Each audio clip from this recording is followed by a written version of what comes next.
Time for an A1C update. If anybody watched my previous video on how I took a 8.6 A1C to 5.3, I did it in 2.5 months. Because by the time the doctor and the dietitian talked to me, I had lost about 20 days before I lowered. So I dramatically lowered it, and you should check out that video if you haven't seen it. That video shows how you can quickly reduce. And I even went through in another video of the foods I ate. The next 3 months turned into pandemic. COVID-19 hit, stay at home, work from home. The refrigerator became way too close.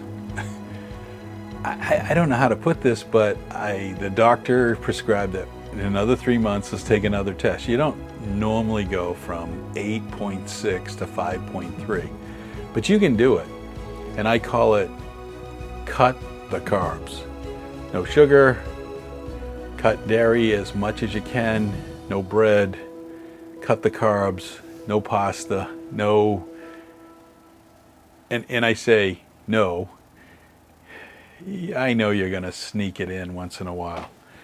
So I recently just got another test this week, and that's the reason for the video. I thought my numbers were gonna be way higher because I started going out to eat. Not going out to eat in the pandemic, but in the sense of we have in this state, you could pick up food. And at first, I really kind of kept away from it, but I knew I was eating a lot more, more towards the low-carb diet snacks like granola bars and candy bars that had net carbs. And I really wasn't sure what was going to happen to me if I kept eating those. And I started eating at night again. I started having some really bad habits. And I'm hoping this will help you out. So my weight started coming back up. In the first 90 days, when I went to 5.3, I lost 30 pounds. And over the pandemic, I could see my weight 30 days, I gained 10 of that back. And I just couldn't seem to stop that gradual increase. Now, I also took glucose readings. Glucose readings, if you watch that first video, you gotta watch your glucose. I don't know how people do it without a glucose monitor. But the glucose monitor told me if I was doing good or bad. And what would happen is if I got a high reading, if I got a 150 or 160, now I must have been in the 200s to get to 8.6. But if I got one of those readings, I would mentally say, that's enough. That is, I gotta stop. I gotta correct. I gotta stop eating bad food. I've gotta take a break. I did in the last few weeks, got very strict. Part of it was because I was going to have a new test and the doctor was we were going to meet. And so I was kind of regretting that. I didn't want to experience a bad, you did horrible, that kind of thing. Now, I'm still 20 pounds down from 6 months ago, but I went and had the test. And this time, the meter estimate was a little higher than what came in. I had some high ranges, but at the last few weeks, I really cut it back down to normal. I was getting readings for multiple days in a row, no higher than 116. And for the first 2 months of that 90-day period, that was my average. And I was testing differently. The first 3 months, I tested just after meals. This last period, I learned from some of other doctor recommendations that they ask people to test in the morning. The morning is when you peak. So I think my higher average was because I was testing in the morning to see how big a jump I was getting from the overnight. And I was getting bigger jumps with less sleep. Clearly, less sleep makes a difference. But some bad eating, some correction, I got a 5.5. Okay, anything under 5.7 or 5.7 and under, you're good. You don't have diabetes. So the real question is what my doctor's going to say after 6 months of nowhere near even pre-diabetes. I'm under that. Well, if you look at the range, I'm right at the 5.7. I'm close.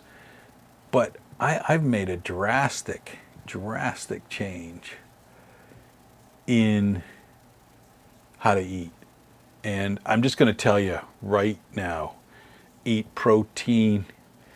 Try to cut down on fats, but nuts are fine. Cheese is fine. Just keep away from carbohydrates and sugar. Really, really restrict yourself there. You do that, and you'll do a lot better. Now, the one other thing that the first 90 days with I got the 5.3, I hit the gym. I went back to the gym and hit it hard. And hit it hard in a new way of just sustainability, not hard like I was training for a marathon and wiping myself out. I was just training to be stronger. Pandemic hit, the gym's closed. I haven't gone back to the gym. But in the last 2-3 weeks, I started riding a bicycle. I started taking walks, half-an-hour walks, lunchtime walks. I think it really, really makes a difference. So my numbers at 5.5, I've done really well, but I, in my head now, know I need to adapt to a certain stage to keep it there. I need to lose some more weight. That's my goal at the moment. I'm getting ready to go on vacation, whatever that means in the new pandemic. But I'm happy to report you can do it. If you have diabetes and you're not on insulin, I believe you can reverse it if you take action as soon as you're diagnosed. Take action right off. And I would say low carb diets are a major piece. Now, I didn't stick to no carb or low carb, but I reduce my carbs dramatically. Never, or I try to keep under 30 grams per meal. So you're trying to keep it under 100 per day. You'll do great without lots of sugar, no candy bars, that kind of thing. And if you do go the candy bar route, you got to spend the extra money and get the low carb or net carb, small numbers of like 7 to keep you on track. That's enough for today, but that's a quick update of where I'm at. Hope you've appreciated this. Anybody who is diagnosed diabetes, you do have a chance to reverse it and to try to keep out. Now, I've only gone 6 months, but you could do it too. Thanks for watching. Hope you enjoyed this video. And if you have diabetes, and I don't know what I'm going to be classified now. I had diabetes numbers once. Does that mean I'm in forever from the doctor's perspective? I'm going to find out next week when I give him a call and we do a little telemedicine. Thanks again for watching. Hope you enjoyed this video.